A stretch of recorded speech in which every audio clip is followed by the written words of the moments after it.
It's time to get the inside scoop on the Utah Jazz from the play-by-play voice of the Jazz, David Locke. Sweet revenge! Presented by Murdoch Auto Group. Ow! On 97.5, the KSL Sports Zone. Welcome back. It is JJ and Alex, 97.5, the KSL Sports Zone. Alex Curie, Jeremiah Jensen. Thanks for being with us every day right here, 3 to 7, the KSL Sports Zone. Of all the things that we have up on our TV screen, I'm just glad that right now the B guy from the baseball game last night is not on it. We can actually see real life highlights of things that are going on right now. We're, of course, anticipating an awesome night of NBA basketball. It's been a wild playoff so far because you're just seeing so many crazy injuries across the board. You're seeing the changing of the guard right before our eyes, although I think we could probably look back and go, no, we knew these guys were good for quite some time. But they are getting really, really good, and this is a place to do it. This is in the playoffs. Joining us on the program right now, he's the voice of the Utah Jazz. He is David Locke. Locke, what's going on, man? Not much. It is the changing of the guard. I think it's, I think when the year started, we thought the Warriors were still a threat. We thought Durant and Phoenix was a threat. You always thought the Lakers were a threat, and the idea that none of them are involved in the second round of the playoffs. So I think it's a massive changing of the guard. Depending what happens with Dallas and the Clippers, you probably have a Western Conference, the next generation of the West, which is Nikola Jokic, which we knew, and then you've got Shea, Ant, and Luka, and then you have a chance to having Kawhi out also. I do think this is a bellwether moment for the Clippers in not a good way, and so that Kawhi's unable to play and just can't. I think he's played something like 3 of 18 playoff games for them. So I think that this is a changing of guard, and it's a massive moment in the NBA. Before we dig into some of those players that are part of that new guard, I wanted to get your thoughts on a topic you brought up on Locked On Jazz, the death of superstar teams. How do you feel about that? Are we seeing that death? And what are we going to see moving forward? I think we've seen the death multiple. They don't work. Yeah. They work if you have LeBron. Yeah. Right? So it's kind of in the same premise. I actually would argue the Heatles was, LeBron was the best player in the world and Dwayne Wade and Chris Bosh were great, but they realized it. There was no, but when James Harden and Joel Embiid were together, that didn't work. And when, we could just run the list, right? There have been a multitude of these, and Kawhi, Paul George, Paul George and Kawhi, if you go back, go read when they signed and they gave up the world for this, right? They gave up Shea. And a multitude of picks because they knew this was the answer. And then go look what they're if they lose tonight and they go down this series, holy smokes, what their return on that investment is not only nothing, but it then becomes that they're kind of in a box because they've already signed Kawhi to an extension. They're forced to sign Paul to an extension this offseason. They just keep running this thing back time and time again. Woo. So, I think it'll be super interesting. I actually thought at the beginning of the year, Cleveland and the Clippers should have made a trade. I thought they should have. This was before the Harden deal. I thought the Clippers should have traded for Donovan Mitchell for Paul George. Wow. And that would have – Cleveland's got a problem that their guards are too small and a problem that Donovan might not re-sign. And they dodged one last night because if they had lost last night, boy, the next stage for Cleveland gets tough. Now, they could still lose Game 7. And so they may not be out of it, but it's a winning Game 5 is a big deal. And so I think when that's if they had done that, my thought was then the Clippers would have Donovan, who's great, and they would have had, and he resigns in their new building and becomes the signature of their team, and they have the bridge for when Kawhi's aging, and they re-sign Kawhi, and then they've got those two, and then for Cleveland. You're doing it. It's a gamble because Paul George is a free agent at the end of the season, but you have Darius Garland, Paul George, Evan Mobley, and Jared Allen. I actually thought you could win the East or come awfully close. So anyway, I thought that was just throwing that out there. I thought that was a trade that both teams could have made. I guess they could do it in the offseason too, except for the fact that Paul in a sign and trade of some weird sort. if Paul George, but he'd have to be willing to go to Cleveland, and I don't think anyone's willing to do that. So, I mean, it's just really, it's a fascinating time right now. Obviously, tonight's big for Dallas and the Clippers, and what happens next. But no, I think it's a massive changing guard in the NBA right now. Well, that's what we're JJ and I have been having this conversation over the last few days. It's just like, what a fascinating and really an amazing time to watch, because it's not just that these young guys are becoming superstars right before our eyes, but there's also been these, the right guys are getting injured. The older guys are not playing nearly as well as they had at some point in their time. I think playoffs, the second round of the playoffs without Steph, LeBron, and KD for the first time since 2005. Who is the most exciting guy you've seen in the playoffs so far, and why is it for sure Anthony Edwards? Yeah, I mean, right. I was like, okay, so it's Ant. Well, because he got me national pub on all of his ads. I don't know if you heard that, but I've heard your voice on those. Yeah, so that's why I'm all in on Ant. Not sure you thought that was be your defining play-by-play as a play for another team this year, but you know what? You'll take it, right? But I will say, like, it was the most incredible dunk I've ever seen. And I said it, you say those things at the time, right? And then you're like trying to figure out, like, oh my gosh, am I being like overly dramatic? And I have a tendency to do that. But then I was like, no, I've been in Link for 30 years. I've never seen that. Like, there's no way I've ever seen that. So, I mean, when it happened, like, it it did feel that big. So, we'll see. So I think that's kind of Anthony Edwards has been the guy. I'm super happy for Rudy and Mike. I mean, and one of my closest friends is their radio announcer, who's called a lot of losses and tumultuous times there. So it's been pretty exciting to see all these teams play this out. Another topic you had on Locked On Jazz, and it's the perfect play off of the Timberwolves' success, is you asked should the Jazz have pushed with Donovan Mitchell and Rudy Gobert to see if they could have taken advantage of the changing of the guard. I gave you an awesome talk show topic. I hope you did 3 hours on that. Like I did 30 minutes. I did like 11 minutes on it. I was thinking, like, which one of the KSL Sports Zone hosts are going to pick up on this and do a 3-hour talk show on this, because this is an awesome 3-hour talk show conversation. We've been. I think the majority of today has been NBA young dudes and how amazing that this has been, and this offseason has been. I mean, frankly, when you have all those, but regardless. Yeah, I would share your thoughts on that, because we have had that conversation. And we talked about it earlier today. I'm watching the Timberwolves and I'm like, dang it! Like, watching Rudy and Mike with that team, how much fun would that be right now? And it's kind of we all understood why they did it, but there's a little bit of pain and a little bit of wondering what could have been. I mean, I think you have to wonder what could have been both of the last 2 years when the West felt open. Now, I think Denver's probably better than we are. I mean, the one you really wonder is, like, had Mike Conley's ball not twirled out in the bubble? If you really want to get into what could have been, I think if you go back in that game in the bubble in the Game 7, there's an inbound, and the Jazz couldn't get the ball inbounds, and they have to use a timeout. And so then when Torrey Craig does the unthinkable and shoots when he's not supposed to, and then the Jazz get the ball, they don't have a timeout left, so Conley's forced to take that shot. I don't know if you get a better one out of a timeout, right? I mean, you just kind of wonder. You can do a lot of what ifs here, but I do think, like last year, I was wondering all year, because the West seemed so open. Now, Denver turned out to go on a pretty dominating ride through the playoffs.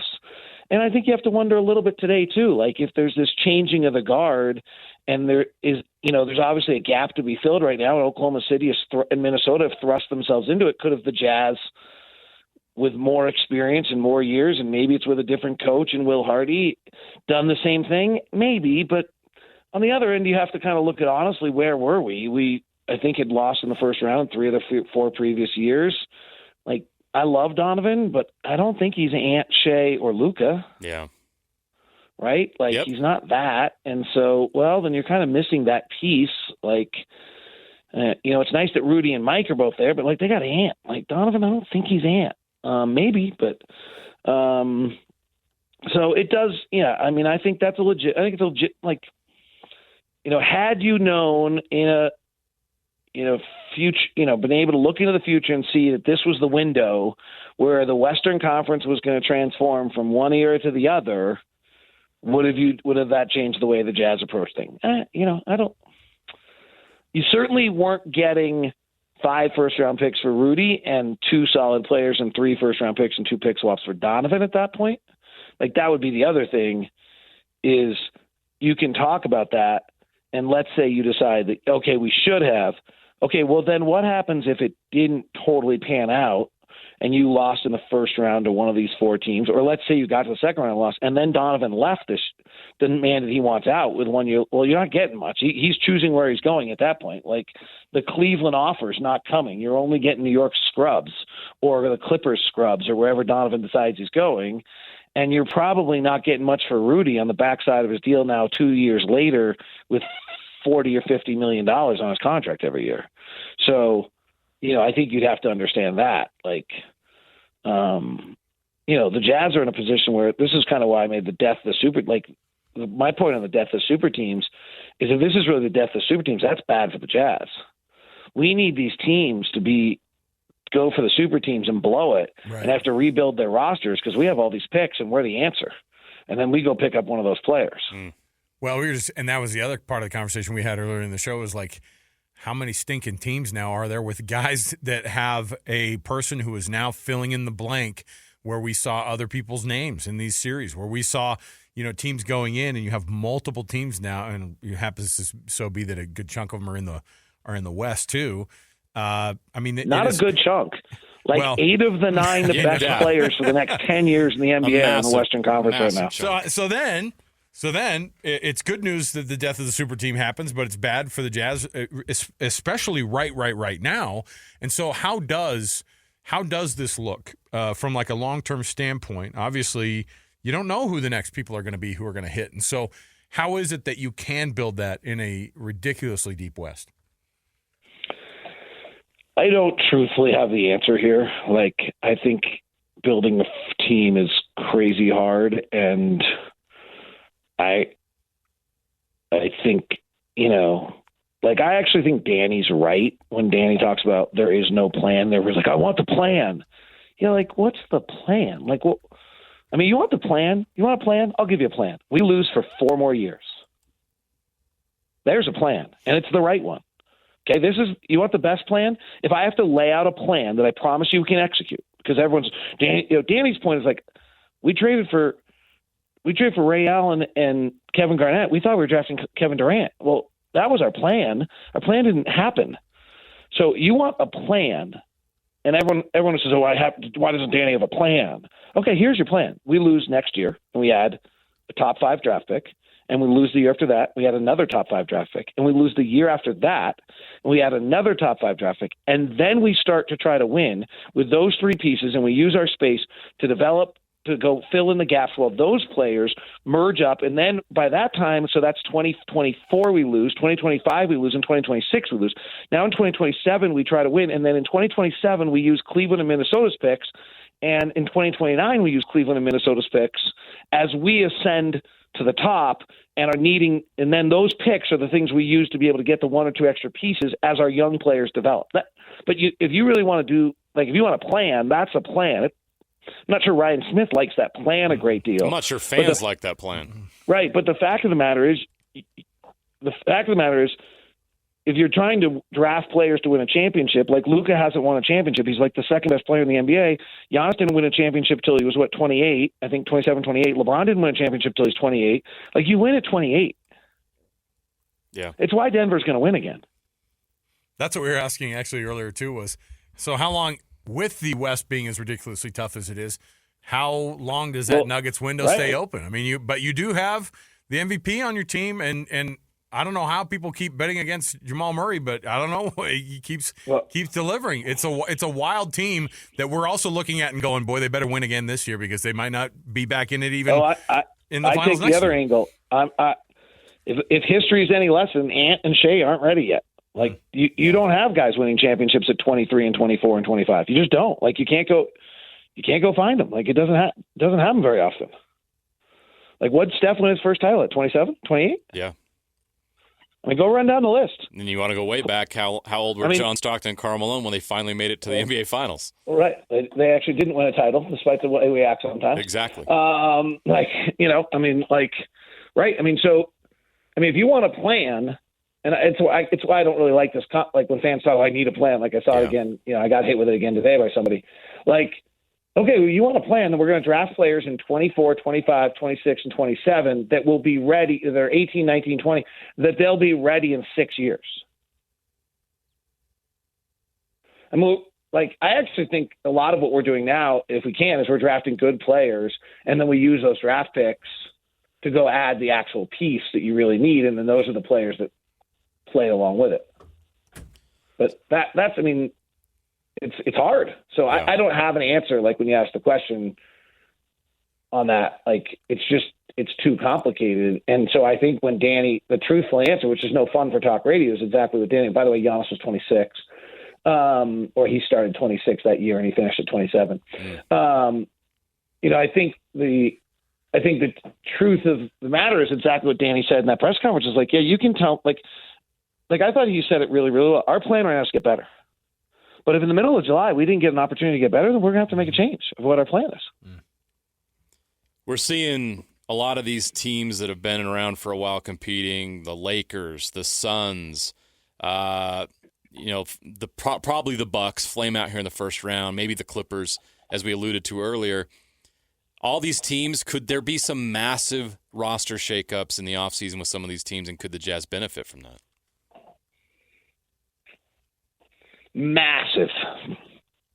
So massive is the key word there, right? Yeah, so I got like you're not talking Rui Hashimura getting traded out of the Lakers. No. How did he come up 2 days in a row? You're asking is LeBron James, Anthony Davis, Bradley Beal, Devin Booker, or Kevin Durant being traded? As we're looking at a change of the guard, these teams have to admit that they're not contending anymore, correct? What do? How do they react? Phoenix, I think, goes into denial mode and decides that if they have another year together, they'll be all right. Now, the problem when they go into denial mode that they have to look at is, and I'm looking for the number right now, but Durant, Beal, and Booker on the floor together were minus 51 in that series. Oh, my gosh. So that's a little bit of a tough one. Which is what each of them are, by the way, in the millions per guy, basically. Right. Beal has a no-trade clause. He's the one they'd like to trade. I mean, if they want – I mean, here's the one I think gets interesting. If you're the Jazz, and the irony of this is because if my memory's correct, he wouldn't work out for us when it was time. If you're the Jazz, I call Phoenix, who doesn't own – I wonder if I can find this note. Phoenix owns maybe – sorry, this was in my notes somewhere, and now I'm trying to find it. Phoenix owns like a draft pick this year and then does not own another draft pick until Phoenix has their 2031 first round is the next time they have a first round pick. Wow. I think they might have number 22 this year. The next time they have a pick is the 2031 first round pick, and they only have a 2028 second. Okay. They literally have zero draft capital. Oof. Okay. If you're the Utah Jazz, what could you put in front of them that makes them trade you Devin Booker? Probably have to be 4 firsts, right? And you got to make the salaries match. And they'd have to decide. I mean, they'd really have to decide they're done. Yep. And I don't think 1 year in, new owner, after all he did, is willing to say, I'm done at that point. But. No. And the Jazz are probably not the only team that would be willing to do that. The Knicks seem to have interest. The Knicks are saying the same thing, and they're like, put him next to Jalen Right. Brunson. Right. I mean, the one nice thing about Booker is he's signed through 28, I believe, at at 50, 60 million, so that's fine. Like, I know that's crazy, but and then right, the other thing you're actually trying to figure out is how you possibly, how do we get to $50 million? This is the other one that gets super tricky, is we have to keep signing people to contracts because our draft picks don't have any trade value or cap value. And so we're going to have to keep signing people to numbers if we want to try to make trades so that we have salary slots that can be traded. Yeah. But on the other end, you don't necessarily. I mean, actually, we could do it really easily. You trade Jordan Clarkson and Colin Sexton, and you're there. You trade John Collins and Colin Sexton, and you're there. So we that actually is. You actually can. You could trade for Devin Booker. Just question like how many picks you're willing to give up. David Locke, voice of the Utah Jazz, he watches the NBA playoffs. He doesn't just casually follow this game. So if you ever follow him on, of course, listen to all of his Locked On Jazz. You can get some phenomenal breakdowns, not just for this Utah Jazz team, but also across the league. Trends across the league, historically and into the future. There you go. David Locke, thanks for joining us, man. We appreciate it. Okay, talk to you soon, guys. There you go. There's Locke. We're going to have some great off-season conversations.